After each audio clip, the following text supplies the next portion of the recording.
स्वागत है आपका फिर से वही 25 प्रश्नों की श्रृंखला लेकर हम आसिफ खान आपके समक्ष पेश हैं। विज्ञान चल रहा है हमारा, जैसे कमी और रोग थे कल। आज हमारा टेस्ट नंबर कौन सा है? आज टेस्ट नंबर हमारा कौन सा है? 7 है। और ये 20 प्रश्नों की लगातार 20 दिन चलने वाली अनवरत श्रृंखला है, जिससे आपके विज्ञान के काफ़ी पोर्शन जो है आप कवर कर पाएंगे। चलिए, बगैर देर के हुए आज हम अपने पहले क्वेश्चन की ओर बढ़ते हैं। तो बीमारी और रोग वाला टॉपिक है। निम्नलिखित में से कौन सा रोग जल प्रदूषण से नहीं होता? गौर से पढ़ लीजिए प्रश्नों को एक बार, कि बहुत सारी बीमारियां होती हैं जो दूषित जल से होती हैं, उनमें से एक ऐसी बीमारी है इसमें से जो दूषित जल से नहीं होती है। ठीक, अब बताना है आपको कौन है इसमें। हैजा है, डायरिया है, टाइफाइड है और प्लेग है। तो ध्यान देना, आंसर क्या होगा इसका? हैजा होता है, डायरिया होता है, टाइफाइड भी होता है। ध्यान देना, जो प्लेग है ये किससे फैलता है? ये चूहा, यानी कि चूहों के ऊपर जो एक परजीवी पाया जाता है, चूहे के ऊपर एक परजीवी है, और उस परजीवी का नाम क्या है? पिस्सू कहते हैं उसको, उसे बोलते हैं पिस्सू। और इस कारण ये रोग फैलता है। ठीक, और प्लेग को जो नाम दिया जाता है वो दिया जाता है ब्लैक डेथ, यानी कि काली मौत। ठीक, काली मौत, ये इसको क्या दिया जाता है? नाम दिया जाता है। ठीक, तो जैसा कि आप देखते हैं, तो ये जो चूहों के संपर्क में जब आप आते हैं तो उसके ऊपर जो जू मिलता है उसको बोलते हैं क्या? इसको जो है पिस्सू कहते हैं, उसी से फैलता है। ठीक, तो पहला क्वेश्चन हो गया हमारा।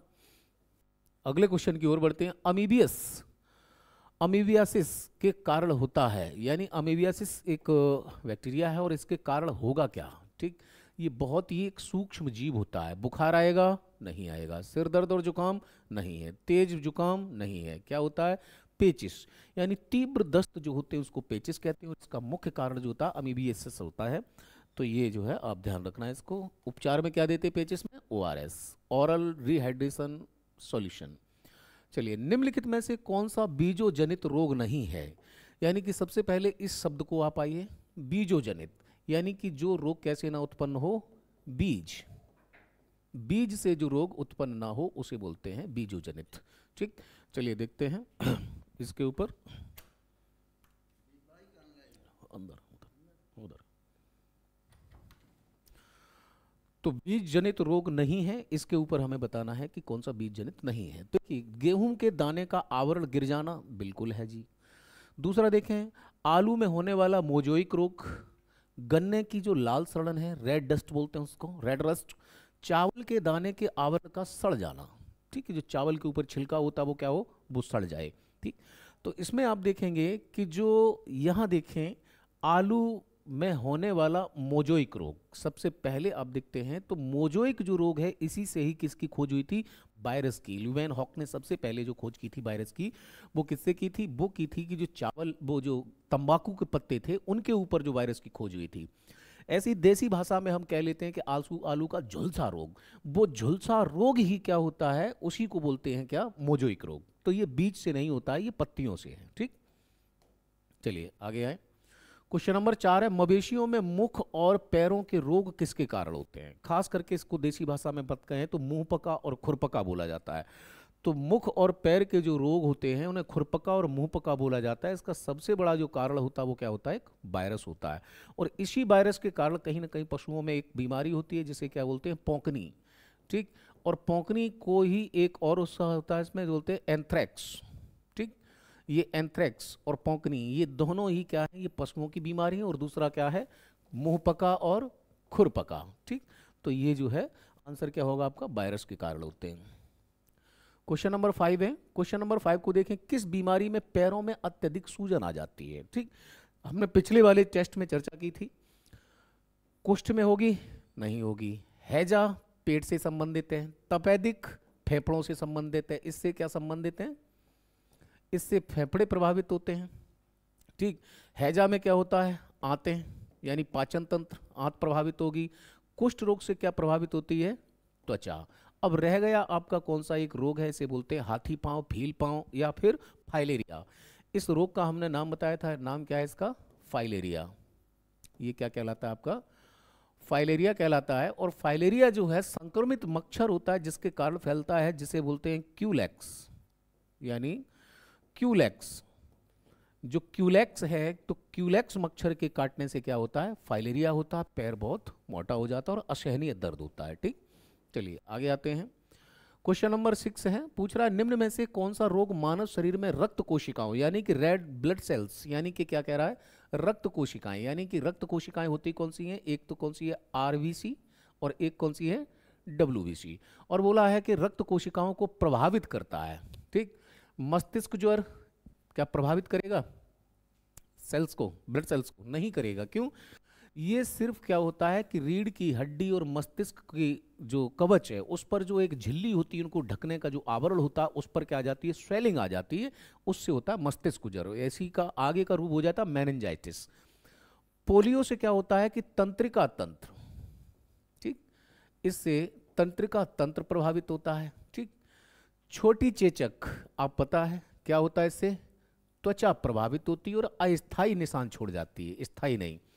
दूसरा देखें, इसे बोलते हैं ल्यूकीमिया। ठीक, ल्यूकीमिया को ही बोला जाता है ब्लड कैंसर, इसको ही क्या कहते हैं, रक्त कैंसर। ये रक्त कैंसर कहता है। और ल्यूकीमिया तब होता है जब किसकी मात्रा बढ़ जाएगी, डब्ल्यूबीसी की। तो ब्लड सेल्स को कौन प्रभावित करता है, ल्यूकीमिया। ठीक, आइए आगे बढ़ते हैं। क्वेश्चन नंबर 7 है, ल्यूकोडर्मा की बीमारी, ल्यूकोडर्मा किसकी बीमारी है, क्या आंखों की बीमारी है, नहीं है, त्वचा की बीमारी है, गन्ने की बीमारी है, या यकृत की बीमारी है। देखिए यकृत प्रभावित होता है जब क्या हो जाता है आपको पीलिया, जॉन्डिस। जो पीलिया होता है वो हमें किसको प्रभावित करता है, हमारे यकृत को प्रभावित करता है। लीवर 1 साल पीछे जा चुका होता है। गन्ने कोई है ही नहीं रोग ऐसा। ठीक, दूसरा चीज देखें तो इससे जो प्रभावित होती है, आंखें नहीं होती, क्या होती है, त्वचा। ठीक, इससे क्या प्रभावित होती, त्वचा। आपने कुछ लोग देखा होगा, एक बीमारी होती है उसे बोलते हैं सफेद दाग। ठीक, सफेद दाग। ठीक, यानी कि इसमें जो हमारे त्वचा के नीचे जो हमारी त्वचा को रंग प्रदान करता है उसको कहते हैं मेलानिन। मेलानिन, मेलानिन एक प्रोटीन होता है जो त्वचा में प्राकृतिक रूप से पाया जाता है। जितना अधिक मेलानिन होगा उतनी ज़्यादा स्किन का कलर डार्क होगा। और मेलानिन जो है वो रंजकहीनता हो जाती है एक प्रकार से। कुछ लोगों को देखा होठ सफ़ेद हो जाएंगे, या हाथ सफ़ेद हैं, हाथ सफ़ेद हो जाते हैं, या वाइट कलर के स्पोर्ट्स जो पड़ते हैं, या कुल बिल्कुल वो पूरे के पूरे सफ़ेद हो जाते हैं। यानी मेलानिन पूर्ण रूप से क्या हो चुका होता है, उनके शरीर से नष्ट हो चुका होता है। इसलिए बाल खैरे हो जाते हैं, त्वचा पूरी की पूरी आप देख रहे हैं कि बिल्कुल सफ़ेद है। तो ये जो है इस बीमारी को क्या बोलते हैं, ल्यूकोडर्मा। ठीक, डर्मा, डर्म जहीं पे भी आ जाए समझ जाना किससे संबंधित है, स्किन से है। चलिए अगला क्वेश्चन है, टाइफाइड बुखार उत्पन्न करने वाले टाइफाइड बैसिलस की परिपक्वता अवधि कितनी होती है। आया हुआ क्वेश्चन है आरआरबी जूनियर इंजीनियर में 28 मई 2019 को आया था ये। तो पूछता है कि इसकी अवधि कितनी होती है, मैच्योर कब हो जाएगा। यानी कि जो बैक्टीरिया है इसका टाइफाइड का, ये जाता है और आंतों की भित्ती जो दीवार होती है उन पर क्या होता है, ये चिपक जाता है, और चिपकने के बाद में फिर ये संक्रमण करता है। तो पूछ रहा है कि इसमें पूरा समय कितना लगता है, क्या 0 से 2 दिन में असर दिखाएगा, क्या 90 से 92, 3 से 5 दिन, नहीं। ये जो दिखाता है ये कब दिखाता है, 8 से 14 दिन, यानी कि 1 सप्ताह से दूसरे सप्ताह तक ये क्या हो जाता है, मैच्योर हो जाता है। ठीक है, आंत ज्वर भी कहते हैं टाइफाइड को। क्वेश्चन नंबर 9 है, निम्नलिखित में से कौन से विटामिन की कमी से स्वर्ण चावल, कौन से विटामिन की कमी, स्वर्ण चावल, स्वर्ण चावल को देखते हैं, ये नया राइस है, इसे बोलते हैं गोल्डन फाइबर, गोल्डन राइस, क्या बोलते हैं इसको, गोल्डन राइस। और गोल्डन राइस जो है उसमें भरपूर मात्रा में जो मिलता है वो क्या मिलता है, रेटिनॉल, कौन सा, विटामिन ए मिलता है। ठीक, तो गोल्डन राइस से विटामिन ए प्राप्त होता है। क्वेश्चन नंबर 10 है, दंत क्षरण यानी कि दांतों का जो क्षरण होता है उसके उपचार के लिए निम्नलिखित में से किसको जल में मिलाया जाता है। यानी कि वो ऐसा होता है कि वो जो है ब्रोमाइड, ध्यान देना, ब्रोमाइड जो दवाई है, ब्रोमाइड जो दवाई है ये दी जाती है जिसको क्या आती है, मिर्गी। ठीक, मिर्गी या फिर क्या पढ़ते हैं, दौरे। ठीक, मिर्गी और दौरे के दौरान दी जाएगी ब्रोमाइड। ठीक, सल्फाइड ये एक प्रकार का क्या होता है, जहर होता है। ठीक, क्रोमाइड ये क्या होता है, एक प्रकार का कीटनाशक होता है, कीटनाशक है। ठीक, रही बात किसकी, फ्लोराइड। ठीक, तो फ्लोराइड जो है वो जल में मिलाया जाता है, और ध्यान रखना 0.5 अगर ppm से ये अलग हुआ, पार्ट्स पर मिलियन, ppm। अगर ये ज्यादा होता है तब भी नुकसान है और कम होता तो तब भी नुकसान है। अगर ये ज्यादा हो गया तो फ्लोराइड से क्या होता है, दंत क्षरण होने लगेगा। अगर ज्यादा हो गया तो कैंसर, और कम हो गया तो दांतों का क्षरण होने लगता है। ठीक, तो क्या होता है, फ्लोराइड। आइए, यदि किसी व्यक्ति के शरीर में किसकी कमी हो जाए तो उसे एनीमिया कहा जाता है। एनीमिया एक रोग है। एनीमिया को ही बोलते हैं क्या, रक्ताल्पता। रक्ताल्पता, ठीक, यानी कि खून की कमी बोलते हैं इसको। बोले किसकी कमी हो जाए, श्वेत कणिकाओं की नहीं, श्वेत कणिकाओं की होगी तो नहीं कहेंगे, उसे सिकल सेल एनीमिया है। विटामिन की कमी होगी तो बहुत सारे रोग होते हैं। कैल्शियम फास्फोरस की कमी होगी तो हड्डियां कमजोर होगी। आप देखिए इसमें क्या होता है, जो आपकी होती है जिसे हम बोलते हैं आरबीसी, रेड ब्लड कार्पुलस या रेड ब्लड सेल्स, इसमें दो चीजें होती हैं। सबसे पहले एक तो क्या होता है, हीमोग्लोबिन, हीमोग्लोबिन है, और हीमोग्लोबिन के साथ में ही इसमें आप देखेंगे तो एक चीज और होती है और उसे कहते हैं आयरन। ठीक, और हीमोग्लोबिन के कारण ही रक्त का रंग कैसा होता है, लाल होता है। ठीक, अब जिस व्यक्ति में क्या होगा, एनीमिया होता है तो सबसे पहले क्या टूटती है, आरबीसी टूट जाती है। ना तो हीमोग्लोबिन रहता है ना आयरन रहता है। तब डॉक्टर कहता है कि बथुआ, पालक, सेब खाओ जिससे आयरन मिले। फॉलिक अम्ल और आयरन की क्या दी जाती हैं, टैबलेट्स दी जाती हैं जिनमें खून की कमी, साधारण तौर पर इसको क्या बोलते हैं, खून की कमी होना, लेकिन वास्तव में क्या होती है, आरबीसी कम हो जाती है। ठीक है, और ध्यान रखना पुरुषों में नहीं होता, जबकि ये एनीमिया जो है महिलाओं को ज्यादा होता है। हाँ, इंसुलिन द्वारा किस बीमारी का उपचार किया जाता है, तो ध्यान देना इंसुलिन एक हार्मोन्स है। इंसुलिन जो है वो क्या है, हार्मोन्स है। ठीक, इंसुलिन एक प्रकार का क्या है, हार्मोन्स है। और ये काम क्या करता है, ये शरीर में शर्करा की मात्रा को जो नियंत्रित करना काम है वो किसका है, हार्मोन्स का है। किसका, इंसुलिन का। इंसुलिन हार्मोन्स जो है ये बनता कहाँ है ये हार्मोन्स जो है हमारा बनता है किसमें, प्लीहा, यानी कि जिसे आप तिल्ली कहते हैं, अग्नाशय, यानी कि ये बनता है कहाँ पर, अग्नाशय। तो ये अग्नाशय में बनता है और काम क्या करता है, शुगर की मात्रा को कंट्रोल करता है। जब ये बनना बंद हो जाता तो ऐसे व्यक्ति को क्या हो जाता है, टीबी, वो सॉरी मधुमेह, और मधुमेह को ही हम क्या कहते हैं, डायबिटीज। डायबिटीज, ठीक, ये डायबिटीज कहलाती है। रक्ताल्पता, एनीमिया देखी चुके। तपेटिक यानी टीबी है। कैंसर का कुछ अलग ही मामला है। ठीक है,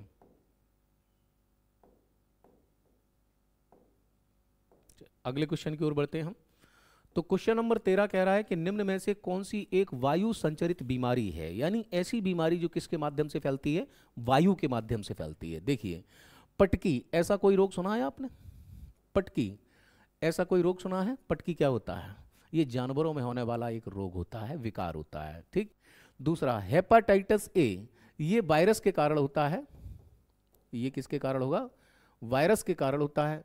ठीक, बोला टाइफाइड, तो टाइफाइड को ही हम क्या बोलते हैं, आंत ज्वर बोलते हैं। इसे क्या बोलता था, आंत ज्वर। ठीक, म्यादी बुखार, और इसी को क्या बोलते हैं हम, टाइफाइड को ही जो है एक बुखार और बोला जाता है, इसे आप म्यादी बुखार भी कहते हैं, म्यादी बुखार। ठीक, अब दूसरी कंडीशन अगर आप देखते हैं तो टाइफाइड है या नहीं है इसका पता करते हैं तो उसके लिए एक टेस्ट कराया जाता है, जिस टेस्ट का नाम क्या है, विडाल। ठीक, एक रोग होता है त्वचा से संबंधित जिसे कहते हैं ग्रोवर। ये होता है किसके कारण जो है वायु से फैलता, वायु संचरित बीमारी है जिसका नाम क्या है, ग्रोवर। ग्रोवर में होता है क्या है कि हमारी जो स्किन से उस पर रेड कलर के आपने देखा होगा मस्से पड़ जाते हैं, और उनमें कई बार जो है वो आगे रूप भी धारण कर लेते हैं। तो ये वायु संचरित रोग जो है वो कौन सा है, ग्रेवर है। आइए, इफेकी एप्यूजुटिका, जिसे पैरों और मुख का रोग कहा जाता है, किसके कारण होगा, बस वही है। इफेटी एपिजुटिका, पैरों और मुख का रोग कहा जाता है। ये वैज्ञानिक नाम है किसका, खुरपका मोहपका का। ठीक, और ये किसका कारण होता है, अभी हम पीछे ही चर्चा कर चुके हैं। इसका मुख्य कारण क्या होता है, वायरस होता है। ठीक है, क्वेश्चन नंबर 14 है। आइए, कौन सा रोग त्वचा रंजकता के विकास को प्रभावित करता है, यानी कि जो स्किन का कलर है उसको प्रभावित करेगा, विरंजकता यानी कि रंगहीन बना देगा। सोएरासिस, एल्बिनिज्म, वर्णहीनता बोलते हैं उसको। दूसरा हार्लिप, या फिर सिकल सेल एनीमिया, विटिलिगो। बोले कौन सा होगा इसमें से, भाई सोरासिस जो है अगर इसकी बात करें तो ये बीमारी है, किससे होती है, ये लीवर से संबंधित है सोरासिस। हेपाटाइटिस ए आगे बढ़ के सोरासिस में होगा। एल्बिनिज्म वर्णहीनता ये वनस्पतियों में है, हार्लिप मवेशियों में है, सिकल सेल एनीमिया, यानी कि इसका आंसर है आपका क्या, सिकल नहीं सॉरी नहीं, ये होगा एल्बिनिज्म। ये जो है ये किससे संबंधित है, त्वचा की रंजकता से, ठीक है, क्योंकि सिकल सेल एनीमिया वो एक प्रकार का ब्लड कैंसर ही मानते हैं, आनुवांशिक रोग है वो। चलिए, जंतुओं में प्रजनन से बात चल रही है, ठीक, तो जंतुओं में और पादपों में सभी में प्रजनन की बात चलेगी। इस टॉपिक को आगे देखते हैं। किशोरावस्था के दौरान मानव शरीर में अनेक परिवर्तन होते हैं, निम्नलिखित में से कौन सा परिवर्तन केवल और केवल किसमें होता है, लड़कियों में होता है, ठीक, लैंगिक परिपक्वता से संबंधित है, यानी कि जो मैच्योर हो चुकी है लड़की, तो उससे इनमें से कौन सा है। ये क्वेश्चन है आपका आरआरबी ग्रुप डी में 17 अगस्त 2022 को, ठीक, और पूछा क्या है कि कौन सा इनमें से जो है वो केवल और केवल किसमें है, लड़कियों में है। देखिए सबसे पहले देखते हैं, नीचे से स्टार्ट करते हैं। मुहासे आना और तैलीय त्वचा, मुहासे हो जाते हैं और स्किन कैसी हो जाती है, ऑयली होती है, ये दोनों में ही होता है, गर्ल्स एंड बॉयज, यानी कि ये बॉयज में भी और ये गर्ल्स में भी, ठीक। उनकी दिखावट के प्रति सचेतता, यानी ये भी है अट्रैक्शंस, ये भी है किसमें, ये गर्ल्स में भी होगा और ये बॉयज में भी होगा। शरीर के विभिन्न हिस्सों पर बालों का बढ़ना, बिल्कुल दाढ़ी मूछ आ जाती है, ठीक है, और बाल बढ़ते हैं, रुआं आ जाते हैं, ठीक है, और कई ऐसे स्थान होते हैं जिन पर भी बालों का आना, तो दोनों में ही होता है, ये भी किसमें होगा, ये गर्ल्स में भी होता है और ये बॉयज में भी होता है। अब बात आई है केवल ये, यानी कि स्तन ग्रंथियों की वृद्धि जो है वो किसमें इंगित करेगी, केवल लड़कियों की लैंगिक परिपक्वता की ओर इंगित करती है, कि उनके जो है स्तन वृद्धि हो जाती है, जो ग्रंथि हैं वो बढ़ जाती हैं, जबकि लड़कों की नहीं बढ़ती हैं, ठीक। एक और होता है आवाज का भारी होना, जो लड़के होते हैं उनकी आवाज कैसी हो जाएगी, भारी हो जाएगी, और लड़कियों की आवाज अत्यधिक पतली हो जाएगी, वो किसके कारण, तारत्व के कारण होता है, ठीक है। आइए आगे बढ़ते हैं। क्वेश्चन नंबर 17 है, निम्न में से कौन सा अलैंगिक प्रजनन का उदाहरण नहीं है। अलैंगिक यानी कि जो प्रजनन है कैसा होगा, अलैंगिक है, उसका उदाहरण नहीं है, ठीक। सबसे पहले देखें ग्राफ्टिंग, इसको कलम लगाना कहते हैं, ग्राफ्टिंग यानी कि किसी एक पेड़ की दूसरी पेड़ की टहनी को जोड़ देना। दूसरा देखते हैं द्विभाजन, ये अलग है। मुकुलन ये खेती की प्रक्रिया है। सबसे पहले देखें कौन सा, परागण, परागण जो होता है फूलों से होता है और फूलों से ही परागण होता है, ये लैंगिक का है ना कि अलैंगिक है, ठीक है। चलिए, निम्न में से किस जीव में लिंग का निर्धारण आनुवांशिक रूप से नहीं होता। जैसे आपको पता है मनुष्य है, तो मनुष्य में आप देखेंगे एक्स और वाई क्या होते हैं, क्रोमोसोम होते हैं, ठीक है, क्रोमोसोम, और पिता के गुणसूत्र से निर्धारित होता है, ठीक। अब गौरैया है, इसका निर्धारित होता है किससे, आनुवांशिक रूप से। तितली का इसका भी होता है, सलभ मौत इसका भी होता है। जो घोंगा है, घोंगा का नहीं होता है निर्धारित क्रोमोसोम से, वो अलग टाइप से होता है, आनुवांशिक नहीं होता उसका, ठीक है।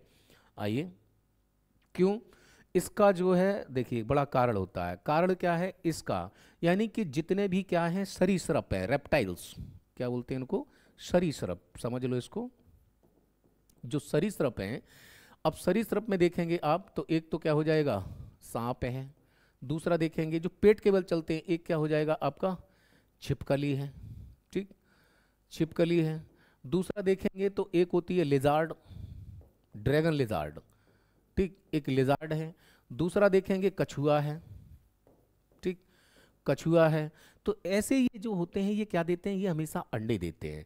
इनका डिपेंड करता है टेम्परेचर से, अगर टेम्परेचर ज़्यादा रहा तो सभी क्या होंगी, फीमेल पैदा होंगी। टेम्परेचर अगर कम रहा तो सभी क्या हो जाएंगे, मेल होंगे। यानी कि जिस समय सर्दी ज़्यादा पड़ती उस समय इनके अंडों से निकलने वाले क्या होते हैं, नर होते हैं, और सर्दी जब कम पड़ती तो इनके अंडों से निकलने वाली क्या होती है, मादा होती है, ठीक। तो कुल मिलाकर के ये है। तो घोंगा यानी जलवायु परिवर्तन का सबसे बड़ा अंतर इसी पे, गुणसूत्र से नहीं होता है इनका, ध्यान देना, टेम्परेचर मायने रखता है। चलिए अगले क्वेश्चन की ओर बढ़ते हैं। क्वेश्चन नंबर 19 लिखा हुआ है, ध्यान से पढ़ें। स्कूल में यौन शिक्षा, स्कूल में यौन शिक्षा यानी यौन शिक्षा देने के महत्व के प्रकाश डालने वाले कुछ कारणों का उल्लेख नीचे किया गया है। गलत विकल्प का चयन करें कि जो महत्व है क्या है। सबसे पहले नीचे से आस्त करें, युवा अवस्था के दौरान होने वाले परिवर्तनों के बारे में ज्ञान होना, बिल्कुल बात जी सही है।